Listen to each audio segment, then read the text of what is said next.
Hello tout le monde, on se retrouve aujourd'hui à Marbella parce que demain on va tourner une vidéo d'une maison exceptionnelle de 11 millions d'euros. Et comme aujourd'hui on a un jour off, je me suis dit qu'on allait parler de collaboration dans la vente. Par exemple demain vous voyez c'est une collaboration que j'avais eue il y a 2 ans et demi avec une agence et maintenant on revient pour collaborer une nouvelle fois avec eux. Ça s'est bien passé la première fois et toujours j'ai cette notion de collaboration parce qu'au départ je ramène plus de valeur qu'on m'en donne pour établir le premier contact systématiquement. Et dans mon métier au quotidien c'est la même chose. Dans le métier de la vente, vous allez donner beaucoup de conseils aux clients sans forcément savoir s'il va continuer avec vous ou pas. Mais au moins dès le départ, vous avez montré que vous êtes sérieux et que vous êtes enthousiaste et volontaire. Par exemple, un client que vous rencontrez, pour moi, c'est vraiment le principe de collaboration dans le sens où il va falloir avec lui s'asseoir, identifier un problème qu'il a et qu'il n'a pas forcément trouvé lui-même et bien sûr trouver une solution. Par exemple, avoir une assurance vie pour lui et sa famille. C'est essentiel. Peut-être qu'il n'y avait pas pensé, vous avez trouvé cette solution pour lui. Par exemple, un couple qui a ses enfants qui sont déjà assez grands, ils sont partis de la maison, du foyer familial, et donc la maison n'est plus forcément adaptée avec eux. Pour faire le ménage, par exemple, la maison peut être trop grande, il peut y avoir un escalier qui peut fatiguer monsieur ou madame, il va falloir entretenir tout le temps le jardin, et peut-être que sur le long terme, ça va les saouler.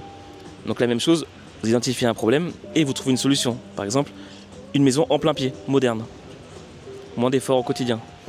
Donc ces choses-là pour moi qui sont vraiment essentielles. La vente, c'est pas de vaincre, c'est pas de combattre le client. Si vous faites ça, en gros, le client sentira que c'est une vente et que vous êtes un vendeur standard. Mais si vous voulez vous démarquer vraiment de la concurrence, vous voulez vraiment apporter du plus à votre client, il va falloir collaborer avec lui.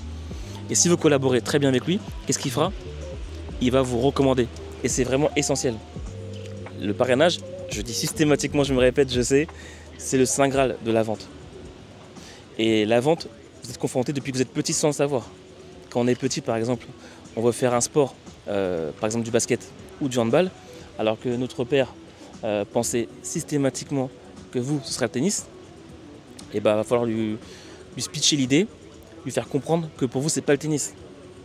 Et au bout d'un moment, il va comprendre que vous êtes drivé à fond par un autre sport que le tennis. Plus tard, il pensait faire de vous un scientifique, et non, vous, c'est les études littéraires qui vous plaisent. Même chose, il va falloir vous vendre cette idée, expliquer pourquoi. Et plus tard, dans la vie active, le premier logement, le premier emprunt immobilier, systématiquement, il faut penser à cette notion de faire comprendre et de collaborer avec la personne en face de vous, dans le pro et dans le perso.